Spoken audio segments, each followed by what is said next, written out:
దేవునికి స్తోత్రం. Praise the Lord. ప్రతినిత్యం ఇలా దేవుని మాటలు వింటున్నారు. అనేకులకి ఈ మాటలు మీరు షేర్ చేస్తున్నారు. మీరు ఇచ్చినటువంటి కామెంట్స్ని బట్టి, మీరు చేస్తున్న ఫోన్ కాల్స్ని బట్టి దేవుడిని ఎంతగానో మహింపరుస్తున్నాం. ఈవేళ మరొక ముఖ్యమైన మాటతో మీ ముందుకు రావడానికి ప్రభు కృప చూపించారు. చాలా సందర్భాల్లో మనం ఏం చేస్తూ ఉంటామంటే, మనుషులు నమ్ముకున్నప్పుడల్లా మనుషులు ఏదో ఒక రీతిలో మనల్ని మోసగిస్తూ ఉంటారు. చాలామంది మోసం చేసే లక్షణాన్ని కలిగి ఉంటారు కదా. మనుషులకు ఉన్నటువంటి నైజం ఏంటంటే, మనము డౌన్ అయిపోతే వాళ్ళు ఆటోమేటిక్గా చాలా హ్యాపీగా ఫీల్ అవుతారు. మనం చెడిపోయామనుకోండి, ఆటోమేటిక్గా వాళ్ళు చాలా సంతోషిస్తూ ఉంటారు. మనం పాడవడం కొద్దిమందికి సంతోషం, మనం చెడిపోవడం కొద్దిమందికి ఆనందం కలిగిస్తూ ఉంటుంది. కానీ మనుషులు ఇలాంటి స్వార్థపూరితమైన ఆలోచనలో ఉన్నా సరే, దేవుడు మాత్రం తన ప్రజలు ఎప్పుడు బాగుండాలనే కోరుకుంటాడు. దేవునికి స్తోత్రం.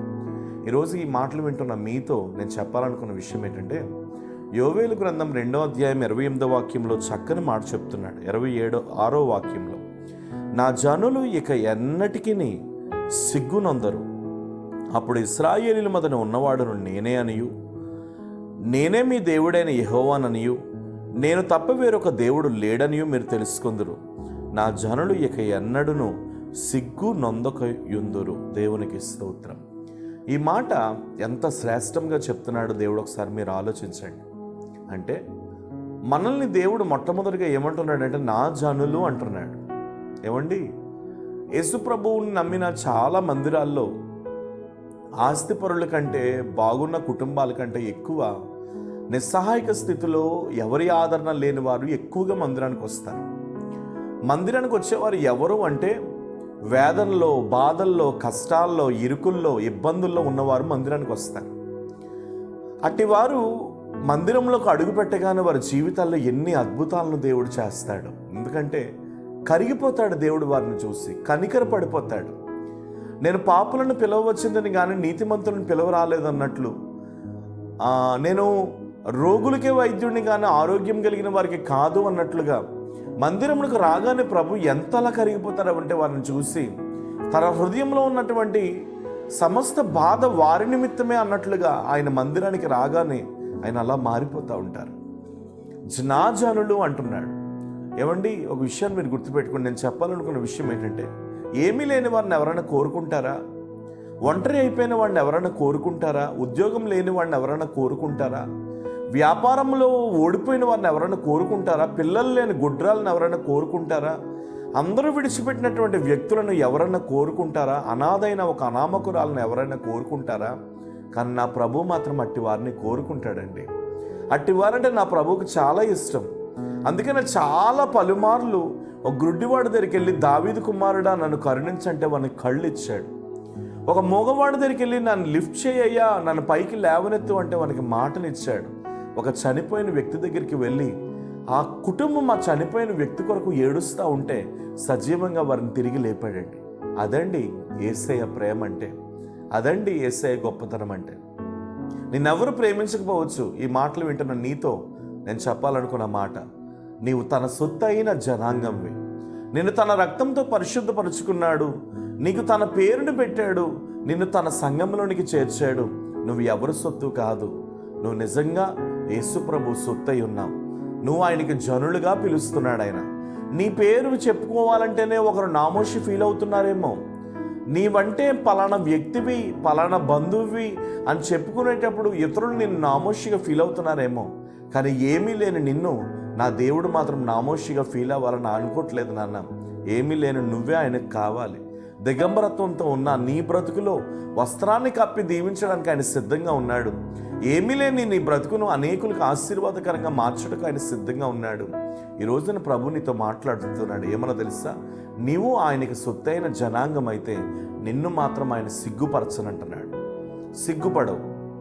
ఇది మొదలు. నువ్వు ఏ పని తలపెడుతున్నా నువ్వు సిగ్గుపడవు.